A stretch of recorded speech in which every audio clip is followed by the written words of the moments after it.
Alhamdulillah Alhamdulillahilladzi arsala rasulahu bil huda wa dinil haq liyudhhirahu 'ala ad-dini kullih walau karihal musyrikun. Asyhadu an la ilaha illallah wahdahu la syarikalah wa asyhadu anna Muhammadan 'abduhu wa rasuluh alladzi la nabiyya ba'dah walau karihal kafirun. Allahumma fasalli ala Muhammadin nabiyil karim wa ala alihi wa sahbihi wa man tabi'ahu ila yaumi yub'atsun. Amma ba'du fa ya ibadallah usikum bitaqwallah faqad fazal muttaqun. Qala ta'ala fil Qur'anil Karim, a'udzu billahi minasy syaithanir rajim. Ya ayyuhalladzina amanu taqullaha haqqa tuqatih wa la tamutunna illa wa antum muslimun. Wa qala ta'ala la yuhibbullahu al-jahra bis-su'i minal qawli illa man dzulima wa kana Allahu sami'an alima. Sidang Jumat rahimakumullah, judul takwa hari ini adalah menahan diri dari yang menyakitkan. Ada dua kata. Pertama menahan diri dan yang kedua menyakitkan. Menahan diri itu salah satu makna dari takwa. At-taqwa adalah al-ittiqa wal hifdu an iqabid dunya wa iqabil akhirah. Salah satu makna takwa itu adalah al-ittiqa, menahan, menjaga diri, wal hifdu dan memelihara diri, an iqabid dunya dari penderitaan atau dari yang menimbulkan siksaan, menimbulkan penyakit di dunia wal akhirah dan di akhirat. Jadi salah satu makna dari takwa adalah al-ittiqa wal hifdu atau menahan diri. Tapi ada juga makna lain menahan diri itu, yaitu as-sabru, sabar. Karena sabar itu banyak maknanya. Antara lain maknanya adalah tahan dari perbuatan dosa, dari perbuatan maksiat.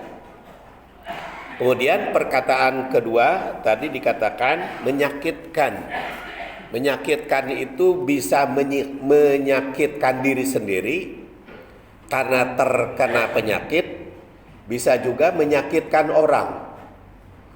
Sidang Jumat rahimakumullah, coba kita telusuri bagaimana caranya kita menahan diri dari yang menyakitkan itu. Kalau kita disakiti orang atau dibikin diri kita sakit oleh orang lain, pada dasarnya boleh kita membalas, asal balasannya itu setimpal dengan dosa yang diperbuat. Ini tersurat dalam surat Al-Baqarah 194. A'udzubillahi minasyaitonir rajim. Asy-syahrul haram bisyahril haram wal hurumatu qisas. Faman i'tada 'alaikum fa'tadu 'alaihi bimithli ma'tada 'alaikum. Wattaqullaha wa'lamu annallaha ma'al muttaqin. Syahrul haram, bulan haram, bisyahril haram, dengan bulan haram. Wal hurumatu qisas, dan qisas, hurumat qisas.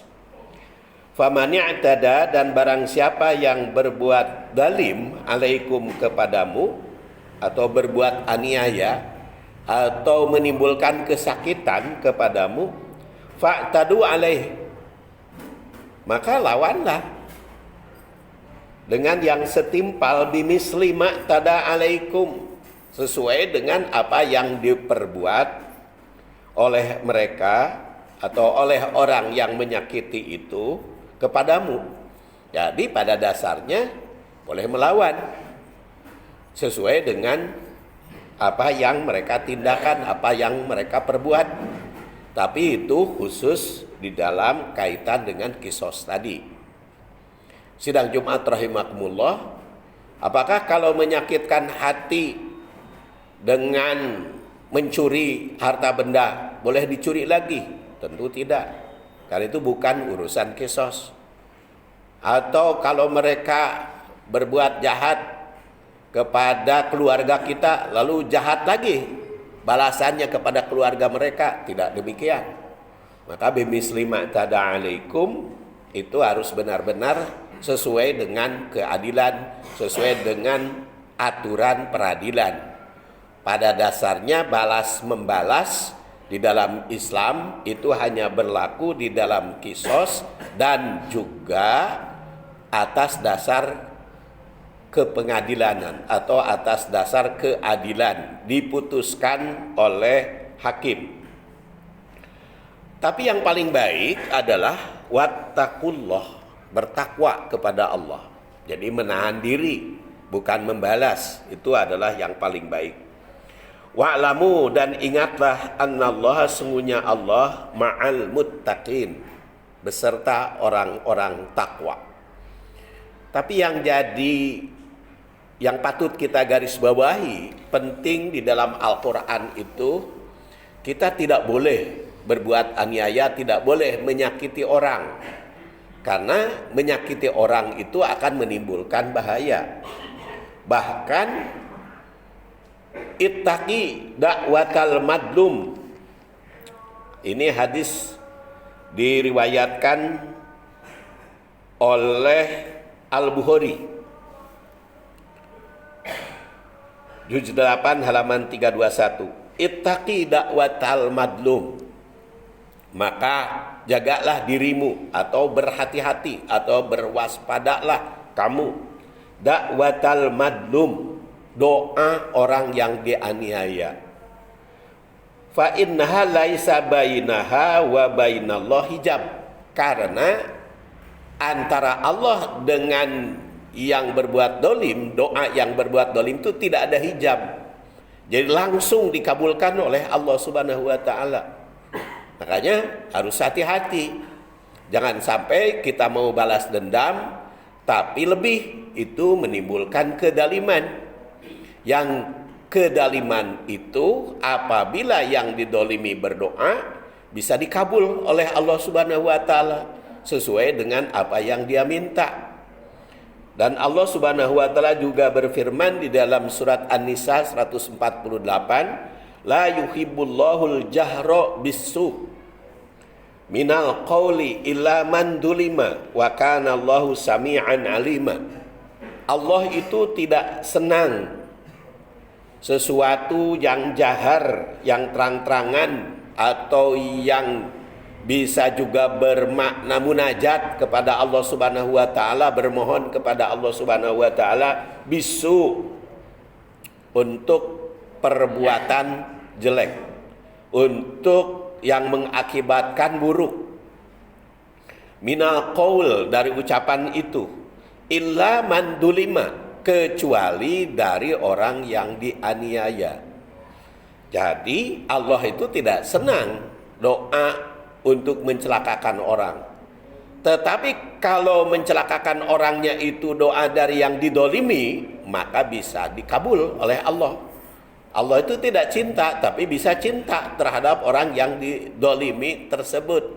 Karena Allah Subhanahu wa Ta'ala cenderung untuk membela kedaliman, cenderung untuk membela yang dalim itu. Sehingga Rasulullah Sallallahu Alaihi Wasallam pun sebelum diizinkan perang, karena para sahabatnya yang diutus Rasul itu dianiaya oleh orang-orang kafir, beliau berdoa kepada Allah Subhanahu wa Ta'ala di dalam kunutnya yang sering disebut kunut nazilah, yaitu untuk mencelakakan orang-orang yang dolim, yaitu doanya Allahumma al'an, Allah kutuk, ya Allah kutuklah dan siksalah. Dan beliau sebutkan orang-orang yang zalim itu. Maka oleh Allah Subhanahu wa Ta'ala hanya diizinkan 1 bulan berdoanya itu. Karena setelah 1 bulan turun surat Ali Imran 128. Laisa laka minal amri syai'un au yatuba alaihim au yu'adzibahum fa innahum dzalimun. Bukan urusanmu, hai Muhammad, apakah Allah itu menerima tobat mereka atau Allah Subhanahu wa taala menyiksa mereka. Itu bukan urusanmu. Walaupun sebetulnya mereka zalim. Maka ulama seperti Asy-Syaukani di dalam kitabnya Nailul Autor menyimpulkan bahwa doa Rasul untuk kehancuran orang-orang kafir yang jahat itu hanya berlaku situasional pada saat itu saja dan tidak berlaku kemudian. Tapi ada juga yang berpendirian kalau ada ternyata orang yang dolim itu diperlakukan, bisa saja berdoa untuk kejahatan mereka. Sidang Jumat rahimakumullah, oleh karena itu yang paling penting kita harus waspada terhadap doa orang yang dolim, orang yang didolimi maksud saya. Karena orang yang didolimi itu kalau berdoa kepada Allah terhadap orang yang dolim maka akan dikabulkan. Nah, itu adalah kaitan dengan menahan diri dari yang menyakitkan yang timbul dengan pergaulan sesama manusia. Tapi ada pula yang menyakitkan itu muncul dari diri sendiri atau intern di dalam diri sendiri. Utamanya adalah sakit atau sesuatu yang tidak senang kita hadapi. Maka Allah Subhanahu wa taala menganjurkan kepada kita untuk bersabar seperti dikisahkan oleh Rasulullah SAW, sangat mengagumkan sifat orang mukmin itu. Karena apa? Karena apabila dia terkena musibat, dia sabar. Dan apabila dia menerima nikmat, dia syukur. Maka itu yang mengagumkan bagi umat manusia. Hanya kita tidak boleh mencari musibat, karena harus mencari nikmat. Oleh karena itu Rasulullah SAW pun dalam masih riwayat Al-Bukhari dari Abu Hurairah memerintahkan untuk berlindung kepada Allah Subhanahu wa taala. Ta'awwadu billah, berlindunglah kepada Allah, min jahdil bala wa darkis syifa wa su'il qada wa samatatil a'da. Mintalah perlindungan kepada Allah dari cobaan, dari bala yang menyulitkan, dari kesengsaraan yang menderitakan, dari takdir yang buruk yang menimbulkan penderitaan, serta dari cacian atau dari penderitaan yang muncul dari musuh. Jadi sidang Jumat rahimakumullah, kita dianjurkan untuk menjaga keselamatan, menahan diri dari penderitaan, atau jangan sampai hidup menderita, karena seorang muslim bukan menderita di dunianya, tapi fid dunya hasanah wa fil akhirati hasanah wa qina adzabannar. Tapi kalau ternyata sudah berusaha sekuat tenaga menjauhi penderitaan, sudah meninggalkan sesuatu yang menimbulkan kesusahan, tetap saja ada bala, ada ujian, maka itu akan mendatangkan pahala. Hadis ini diriwayatkan oleh At-Tirmidzi juz 8 halaman 415. Inna idomil jaza ma'a idomil bala wa innallaha idza ahabba qauman ibtalahum faman radiya falahur ridha wa man sakhita falahus sakhatu. Sungguhnya pahala besar adalah karena penderitaan yang cukup besar. Sungguhnya Allah Subhanahu wa taala apabila mencintai seseorang, mencintai suatu kaum, maka Allah menguji kaum tersebut. Barang siapa yang rela ridho atas ujian itu, maka Allah ridho. Tapi barang siapa yang benci atas ujian itu, ngarasula, maka sakot, benci pula Allah subhanahu wa ta'ala. Demikian sidang Jumat rahimakumullah. Ghafarallahu li walakum walhamdulillah rabbil alamin.